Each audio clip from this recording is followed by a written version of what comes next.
This is Platform Diaries with Shane Williams, who chews the fat with entrepreneurs, startup founders and thought leaders on what it takes to traverse the wall between startup and scale-up.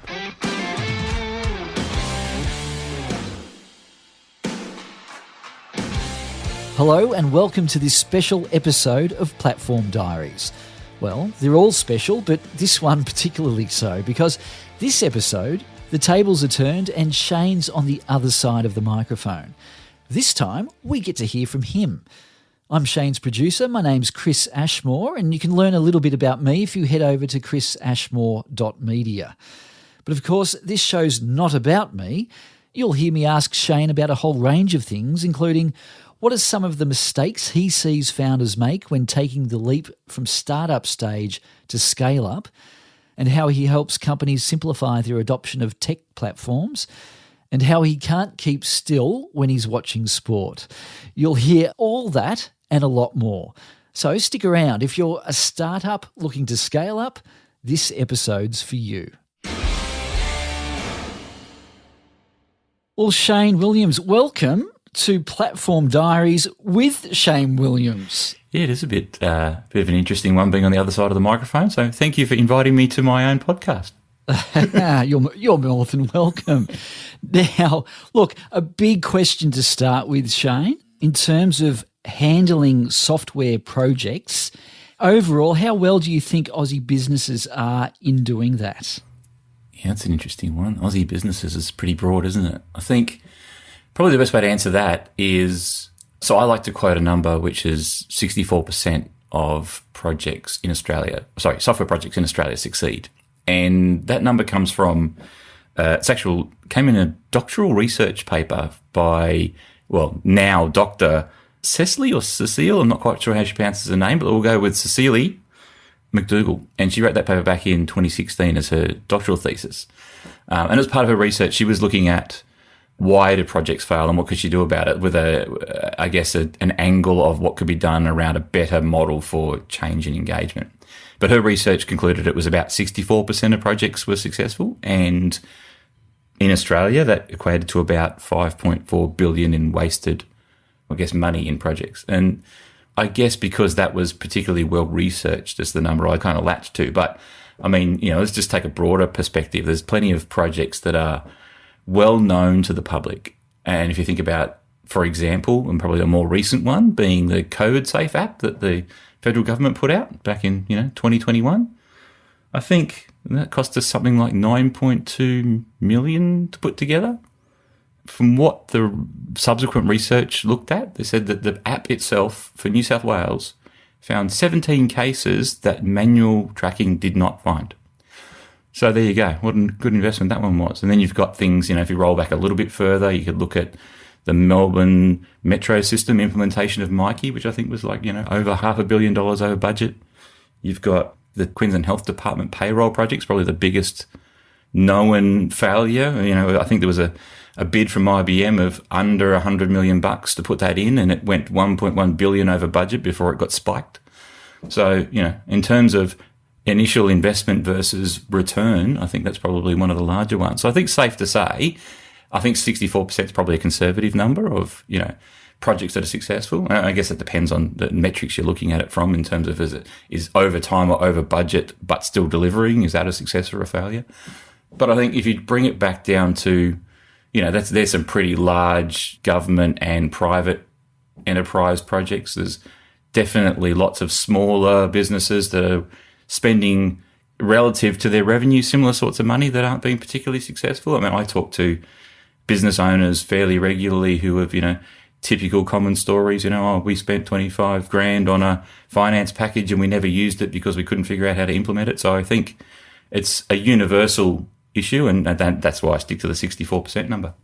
Well, conversely, a third of all software projects are failing then, and you mentioned maybe failing on the implementation, but why is it? Why do they fail? It's a hell of a big number. It is. And I think there's research about that talks about a number of things. Often it's, and this is dependent again on the size of the business, but it's often the number one, I guess, is executive stakeholder engagement. Do you have someone in the organisation who's championing the change that's going to be required in the business to make the software successful. And I wrote about that in my book. I think it's one of the most critical ones to get right.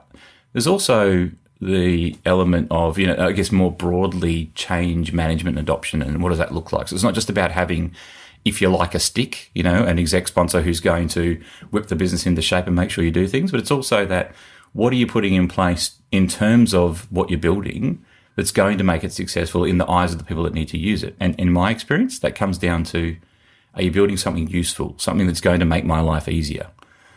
Probably the best way to illustrate this is by way of an example. So a bit of a backstory. I like camping. I go camping fairly regularly with my kids. And I also love coffee. It's one of the I guess it's probably one of the main reasons I stay in Melbourne, despite the fact that I hate the weather. And so, I'll go to a camping store with the kids and I can't walk out without buying something. And this one time I bought this, it's a like a manual coffee pump. And what I mean by that is, those coffee pods you get for an espresso that you put in your coffee machine, right? Indeed, yes. So some person has developed this device where you put a coffee pod in, pour boiling water into it, twist it all together and it becomes vacuum sealed. And then you pump it and it puts this high pressure water through the pump, through the pod, and out comes espresso at the back. I thought this was a great idea. I thought, great, I can get espresso coffee while I'm camping. And then it occurred to me, that's actually a hell of a lot of effort. When at the moment when I'm camping, I just chuck a coffee bag in a cup. Now, the espresso is probably better than the brewed coffee that I'm going to get out of the bag, but it's more effort. And then when I thought about it, I thought, actually, I'm going to be out in the middle of nowhere near a hospital or any, I've got some first aid, but that's about it, right? I'm going to be putting boiling water under pressure nowhere near anybody that can help me. That sounds like a silly idea.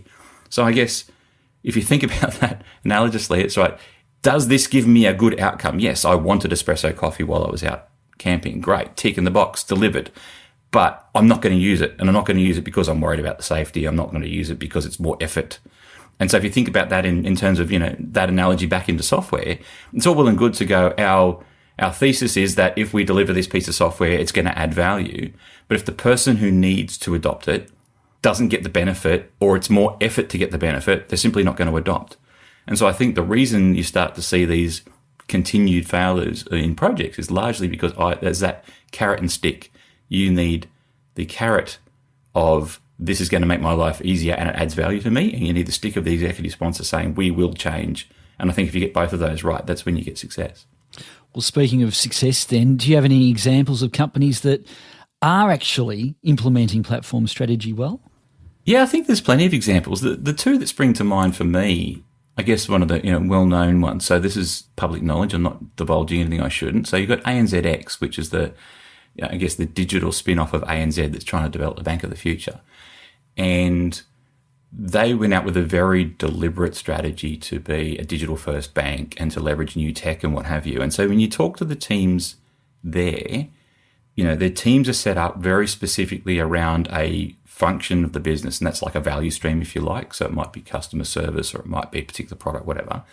But behind that is not only people that are focused on a specific customer outcome, but then they've got teams that are very specifically focused on how do we leverage platforms, how do we integrate properly, and they've put a lot of time and thinking into how to set that up for success. And I think you're starting to see the results of that as they develop new products and bring them to market. And then if I think about like a much smaller, startup becoming a scale-up, there's a chap that I actually interviewed on this podcast a couple of episodes ago by the name of Seb Poole, who runs let's call it a health tech startup focusing on mental health called Frankie Health. And I think what you're seeing there is that he's got a very deliberate strategy around what tech he needs to put in place, not just for his product that he's taking to market, but the tech that he needs to put in place to enable the business to scale. And I think that's just come from the fact that this is his third startup. And so he's kind of been on that journey a few times and learned the benefit of doing some of these things, at the correct point in time for the organisation.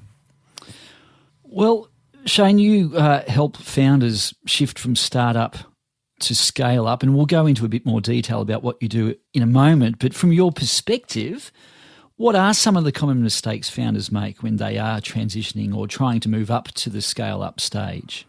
Yeah, it's interesting. Common mistakes. I think, if you peel back the onion of things that go pear-shaped back to its core, it's a failure to plan. And that's probably unfair. So let me unpack that a bit. I talked a second ago about Seb and understanding the right time in the organisation to make investment decisions around tech. And so I think he's leveraging the benefit of having done this before. But by failure to plan, I mean, you think about the journey of a startup becoming a scale-up, right? So there's this early stage, which I call scrappy. And I mean that with, as a term of endearment, right? It makes sense in the early stages of your business to just get shit moving. You don't have a lot of money, nor do you need to invest a lot of money to get things started. It's a very small team. So you can probably operate out of spreadsheets and email and lots of conversation because it's a small team. You're probably sitting in the same room or catching up twice a day. But as the business becomes more progressed, so, if you went from scrappy, let's just call it siloed, right? So where are you at now? Maybe you've been operating for 12 months. You're starting to buy bespoke pieces of software off the web, software as a service. Might be a marketing tool or it's an email marketing tool, or it might be CRM, or it might be something like that. And it becomes, I have the problem that's right in front of me now, and I'm solving for that by buying something that I think is going to solve for that. And to an extent it does, and it progresses the business forward. But I think when you get to that kind of, we're 3 years in, the team's getting bigger, up to about 10-ish people now, we may be ready to be in a seed round of funding, you kind of come to that tipping point where if you get that investment, then you all of a sudden hit this point where expectations change. You go from proving a market and producing a product that services that market to, we want scale. We're going to give you this money and we expect a return, and we expect that return quickly. And so all of a sudden you're faced with, you've built a product that you can take to market and it can scale, but the business processes and the tools that you've built around your business, they won't. And so the stuff that starts to creep up is that, what is the HR people doing? They can't, we're trying to recruit people, we don't have onboarding and whatnot. What are the sales team doing? The tools don't talk to each other. The business doesn't flow. Communication starts to break down and hampers the ability to scale. And so, to peel that back to what does that mean? I think the mistake that founders make, and it's not because they're inept or anything, it's just purely, I haven't done this before, or it's my first time, or I've got so many fires to put out, I'm focusing on what's right in front of me. Not being prepared with, when we hit the point that we're ready to scale, we have a plan, means that you're just dealing with the fire in front of you. And so you get to that point and all of a sudden, oh crikey, I need to do something and I don't have runway. And so I think when you talk about mistakes that we make, it's starting off with spreadsheets makes perfect sense. But when you start thinking about, I need a tool for a job, not having the forethought to think about, what is it I need to solve for now, but what is it that I'm going to need in the future, and having at least considered what that path looks like, means that when you come to the point where you need to scale rapidly, you're just not prepared. Well, look, it's often the first time they've done this too, and knowledge comes from experience, and if they haven't experienced what they need to do, well, they don't know in many instances what to do. There's so many things going on. Is that where it's so important to have some kind of mentor or somebody that can lead the way, show the light, so to speak? Yeah, look, I think, I don't want to sound overly critical of founders. I think typically in the conversations that I've had, and I'm generalizing here, but bear with me. So there seems to be two types of founders, right? There's your tech founder that understands tech, probably come up through the engineering ranks and has got a great idea and is able to execute on building a platform or building a product to service whatever that looks like. And they've probably got 80% of the skills around how you would stitch together off-the-shelf software to run a business, or the skills that they probably use is, I'll build internal things that'll get me by. The other type of founders will be domain experts, people who've come from industry or academia or something, who've got an idea, don't necessarily have the technical chops to execute on that, but they'll be really good at sales and marketing and networking and all the things that are really important for a non-technical founder. But in either of those cases, there is potentially, and I think this is where I sort of alluded to the founder who's done this more than once. I think if you're a first-time founder, it's just a case of you don't know what's coming until it hits you. And it's that point in time where I talked about a second ago, where all of a sudden it's an issue and you've got to deal with it and you don't really know what to do. The founder who's been on the journey 2-3 times, like Seb that I described, is already thinking about, I know when I get to this funding round, or I know when I get to this point in I'll have some perspective on when I get to here, I will need to bring in an advisor around investment. I'll need to bring in an advisor around tech. I'll need to bring in an advisor around marketing, but has already been on the journey a couple of times and kind of worn the battle scars and knows what to predict. Whereas first-time founders, they're going to come up against this stuff as it comes. And I think, that's probably the crux of it, is that without knowing what's coming, that kind of leads you down this path of dealing with what's in front of you and suffering the consequences of that. And so to your point about having a mentor, having someone who's been on that journey, I think that's why you find some of the value from things like the incubators or shared working spaces, or potentially when you get VC funding, some of the experts in-house that can be there to guide you on that journey and answer some of those questions. You'll see a lot of the startup founders will lean on angel investors who bring things to the table, or any of those other in-residence experts to try and help them solve, I guess, either deal with the problem when it hits them or be ready for it when it comes. Well, speaking of mentors then, Shane, tell me a bit about yourself. What got you to this point to be a tech advisory expert? Good question. So as you say, I describe my role as technology advisory. I think I tend to use the analogy of like the advanced driving instructor when I describe the role, because tech advisory expert, people sort of look at you and scratch their head. What does that mean? By advanced driving expert, I sort of use that to describe you already know how to drive, right? You're already running a business. You're already proving a market. You're doing things. You know how to drive. But if you think about when you go to an advanced driving class, they're not teaching you to drive a car. They're teaching you to drive a car better, faster, and safer. And so I describe my role very similar. It's that you know how to build a business, find a product. My role is to help you get that to scale.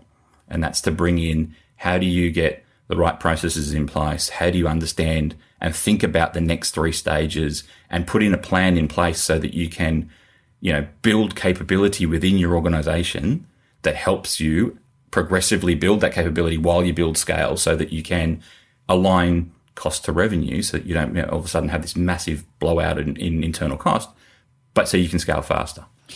Indeed, absolutely. Tell me about your journey, though. You were in corporate, you were at News Corp, you went through REA Group, and then out on your own. Tell me a bit about that background and why you moved into what you're doing now. Yeah, so I did 20 years almost in corporate, much of which was in news. And, funnily enough, my first job was actually kicking around News Corp just after I'd finished my diploma. It was, hey, we got a new general manager. He's looking for someone to come in and just do all of his tech, running around. We're all busy, so would you like the job? And first I turned it down, and my old man told me, you're going to take it, so I did. And probably the best decision I ever made. That general manager happened to be the son of the owner, which was, Lachlan Murdoch. And that was great. Got to learn, be involved in the business and hear all sorts of stuff that didn't make any sense to me at the time. I was fresh out of uni. But 20 years later, towards the end of that time, so I guess the period 2014 onwards is really where I guess honed the skills that are really useful today. And that's when it became talking about how do you take a business from a bunch of legacy process that may or may not be working, and how do you adapt software off the shelf to unlock value? And how do you do that at scale? And so, I did work on that with News Corp. I did work on that with realestate.com. We, divested businesses and then bought businesses in Asia and brought them together and put together tools, not just one tool, but several off-the-shelf tools stitched together to enable full, quote-to-cash processes at scale, multi-geography, multi-currency, and really get to understand what products are we selling to what market and what's working, and enable that where, if you think about some of the businesses that you may acquire, you don't know what you're picking up, and how truthful are the numbers, and how mature are the processes. And so we do a lot of that stuff, and it'll take a lot of that and bring that to today when I'm talking to founders. And it's, thinking about what's going on in your business today. Each individual, as the team's getting bigger, the salesperson's starting to come up with their own process, which, HR's trying to work stuff out, marketing's trying to work stuff out.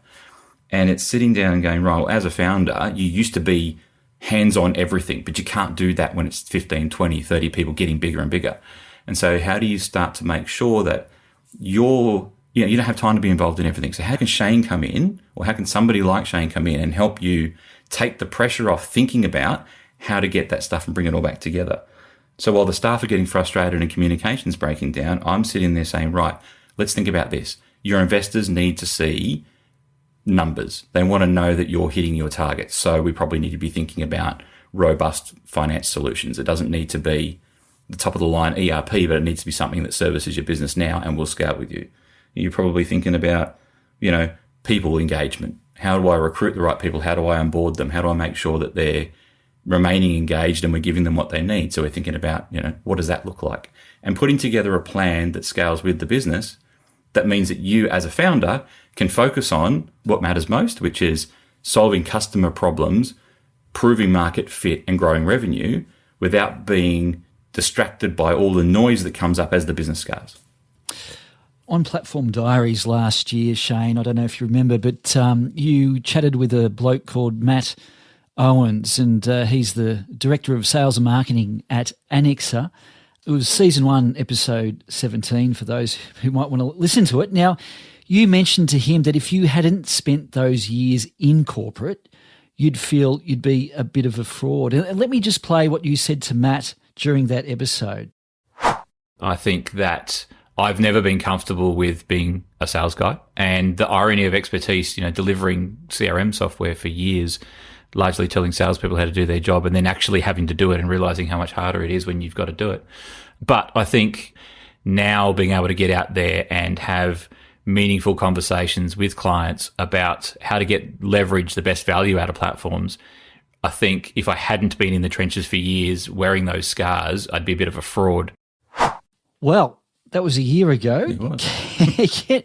Can I ask you, because I wanted to hear more of it at the time, can I ask you to elaborate on what you said then?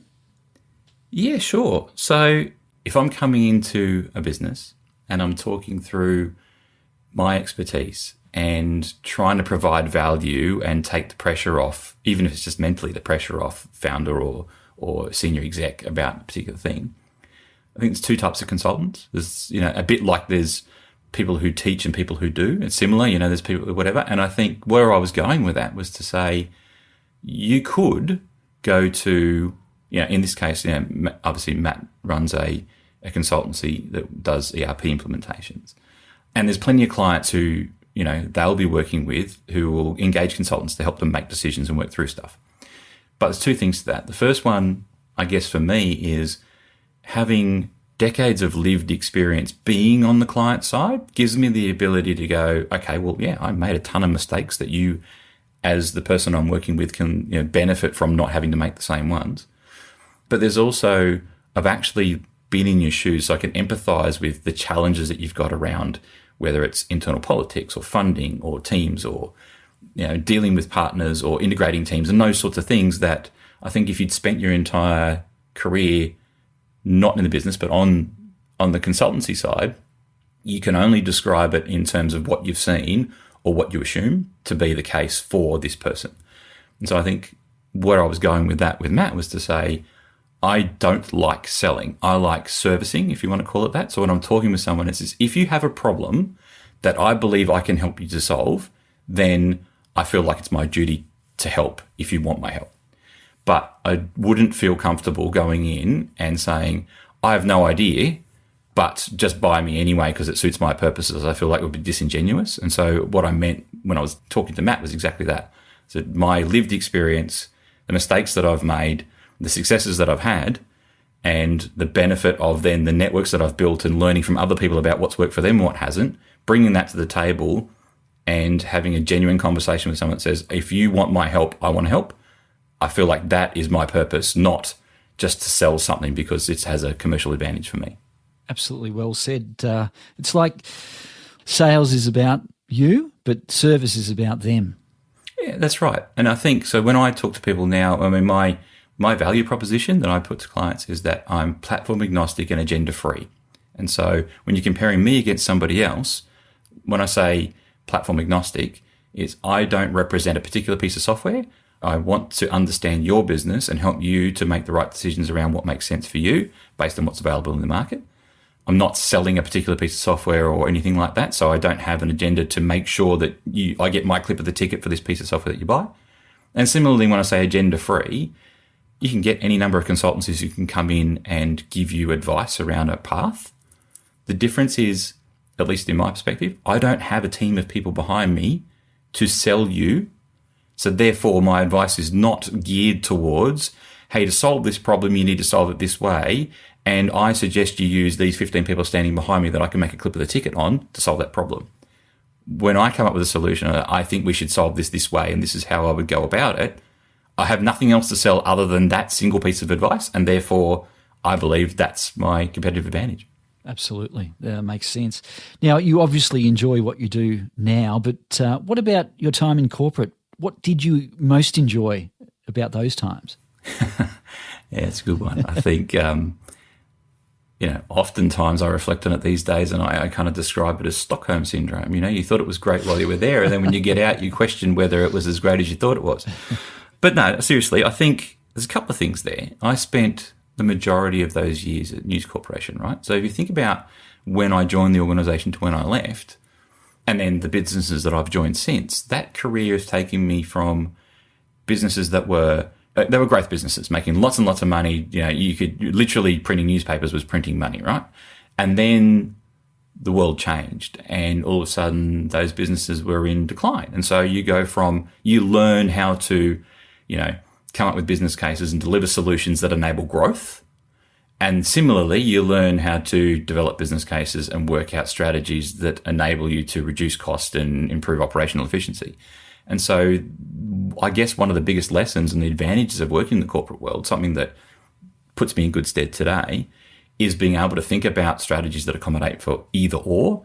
Obviously, for the moment, the work is predominantly around enabling growth, but it's with the mindset of how do we enable growth without investing willy-nilly, and thinking about how to make this cost-effective, and least cost is not the right word, but cost-effective genuinely in terms of, are we considering operational efficiency as well as growth, and convert, it's kind of a Venn diagram if you want to describe that. It's probably one of the main things that I enjoyed, I guess, in hindsight. I think the second one, to think about my extended career, not just at News, but like right up until the time I started working for myself, is probably the best way to describe that would be distributed teams before it was a thing. And what I mean by that is when you're working with large global international organizations and you're delivering global projects, you have to work with teams in different time zones, different cultural nuances, different languages, and so forth. And now it's just a thing where everybody's either working remotely or whatever, and it's kind of a new skill for 80% of the workforce. But there was the 20% of us that have been doing that for years. And I think one of the lessons that has put me in good stead was that when we went into the pandemic and people had to start working from home, it was, hey, this isn't big and scary, and it's not a new thing. People have been doing this for years. And so I think I kind of, in some respects, was all of a sudden the go-to person for people ringing up going, hey, I haven't had to do this before, but I know you've run teams internationally. Like, how do you make this work? Mm. So I was able to add a lot of value, even though it wasn't necessarily commercially great for me. It was just good to be able to give back to the people who'd been part of my journey and helped me in the past. But I think on a more personal note, one of the great things about that job, and this is pre-doing software, was that I was working for a media company and I love live sport. Now, so, one of my roles on that journey was building, designing and deploying the tech for remote events.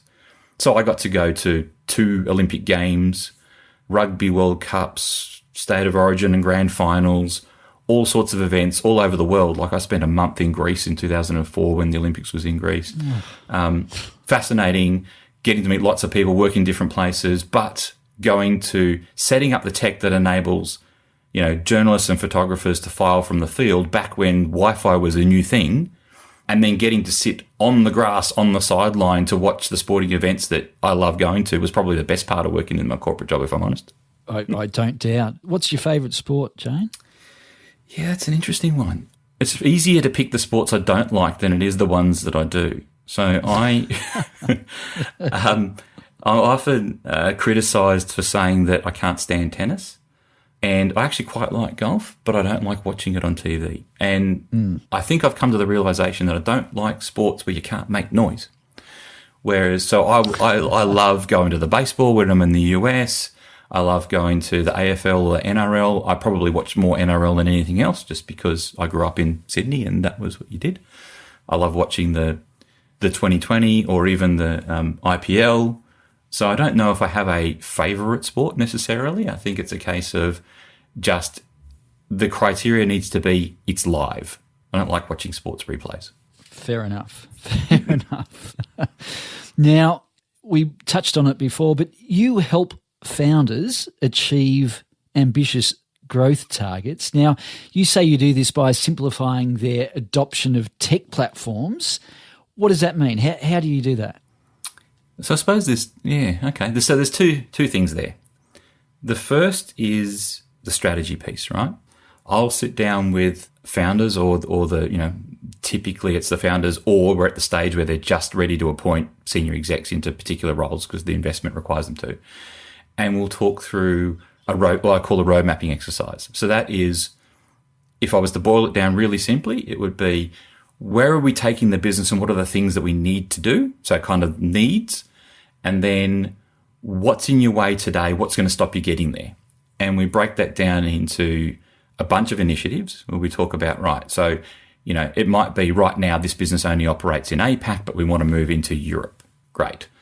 So what's important about that? Well, when we're thinking about your strategy, if you do want to move into Europe, then you can't afford to have a strategy that doesn't accommodate for the nuances of things like GDPR and so forth. So it's working out a roadmap that understands what you need today with the cables hanging out the back to enable you to extend that, build it out and move into new markets, or to 10 times your customers, or to move from one product vertical to another, and it's thinking through that. So it's a road mapping exercise where we talk about what does your tech stack look like with off-the-shelf platforms to grow the back office today and into the future. I say the back office because I'm very specific around, I don't want to get involved in the tech that is your product. Your engineering teams and your people need to be thinking about that and building your product out for scale. I want to make sure that everything that's not your product, all the services that run your business and enable your business to scale so you can sell better, recruit better, do your numbers, that's the stuff we want to focus on. We want to have a plan that grows with your business so that, you can align your investments and so forth. The second piece then becomes the advisory. So we go from strategy to advisory, and the advisory becomes more about how do you build capability within your organization as you grow? And this is largely about execution. So once we decide what we're going to do and how we're going to do it, then it becomes support for the organization to make that a thing. And that doesn't mean me getting involved in delivery. It's very deliberately around the advice. And the advice is, how do we implement? So in my book, I talk about my platform capability model, and it goes through things like architecture and adoption and purpose and people and those things. And it's genuinely about, as the business gets bigger, you need more investment in internal processes to enable scale because you've got more people. And so how do we make sure that you've got right-sized teams with right-sized process with an architecture that makes sure everything talks so that you will get the maximum value out of those investments in software. So you don't end up in the situation where you've bought an ERP and a CRM and we kind of use 10% of it and we call it a expensive piece of software. But actually you go, you know what? This thing, whatever it is absolutely critical to my business. We couldn't live without it and we're getting a ton of value. Shane, you've been in the industry for 20 plus years. There's been a hell of a lot of change since when you started. For example, there were no smartphones. Social media wasn't what it's like today. Where do you see the next 20 years or even 10 years of tech? Wow, crystal ball questions. I always love these. The future of tech. Okay.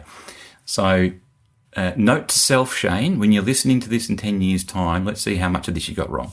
Okay, so I think we're going to see a couple of things, and this is going to be probably a little bit vague, but bear with me. So the first is I talk about platforms, right? But I think where we'll end up is ecosystems of interconnected platforms. So, if you think about, it's probably an example might be Amazon, right? So you start off with e-commerce, you've got web hosting, but you've also got logistics and these sorts of things. So I think what you'll see is platforms, ecosystems evolving, and then those ecosystems interconnecting. So you've got platforms within platforms. And then Amazon, an example, it might be logistics and supply chain ecosystem interacting with, e-commerce and retail ecosystem and those sorts of things coming together.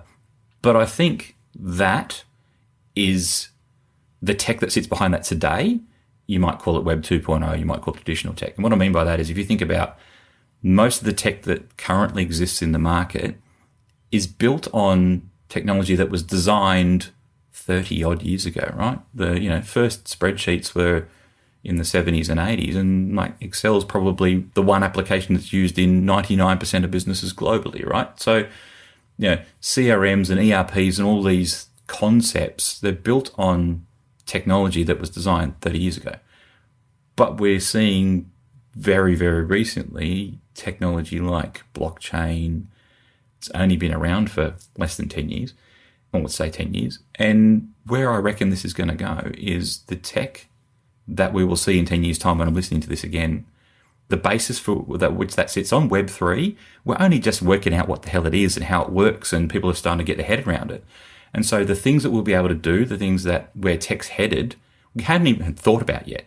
So we're trying to draw parallels between things we understand in order to work out how we'll make use of this thing. So, if you think about, what's an NFT? And people are going, it's a digital representation, in its basic terms, it's a digital representation of an image, and I've bought a picture because we're trying to relate it to artwork or something, right? Now, people who understand the technology a bit deeper will go, there's all these possibilities around things like ticketing. You think about taking scalpers out of the equation because all of a sudden you can see who owns a ticket and when they bought it and did they resell it and all those sorts of things, and then extensions of how you might be able to use that. So I reckon the future of tech is going to be this concept of platform ecosystems, and I think the next evolution of those will be built on this new Web3 technology around blockchain and so forth. Well, I'll listen back in 10 years too and see if you're right, Shane. Now, before we go, I understand you have an offer for listeners. Yeah. So I was thinking about this and I thought, you know what? It's time that I give back. So about a year ago, I released my book, Platform Owner's Guidebook, and that's been hugely successful, probably way beyond my expectation. I've physically signed well over 200 copies. There's been hundreds and hundreds of copies bought through Amazon, both digitally and in print. But, it was written at a time when I was focused on big corporates and transformations and so forth. Since then, my practice and my work has evolved, and now I'm working with scale-ups and startup founders. So I think it's time that I give to the market before I ask from the market. And so my offer is this. If you're listening to the podcast and you're a founder in a startup or a scale-up and you could benefit from my IP, then I want to give it to you for free. And so the offer is simply to visit platformdiaries.com/founders. There's a form there. You can put your details in and you'll get an immediate ebook download of my book, which you can share with your friends, or you can hopefully leverage it in your organization. And that's the offer. I would just like to give that book to people who can make use from it. Well done. And of course, that information will be in the show notes. But Shane, thank you for joining you on your podcast, and all the best. Thanks very much, me, and appreciate my time. And thank you, Chris. Yes. You've been listening to Platform Diaries with Shane Williams. To find out about how Shane enables digital businesses to scale, please visit shanewilliams.com.au. Thank you for listening.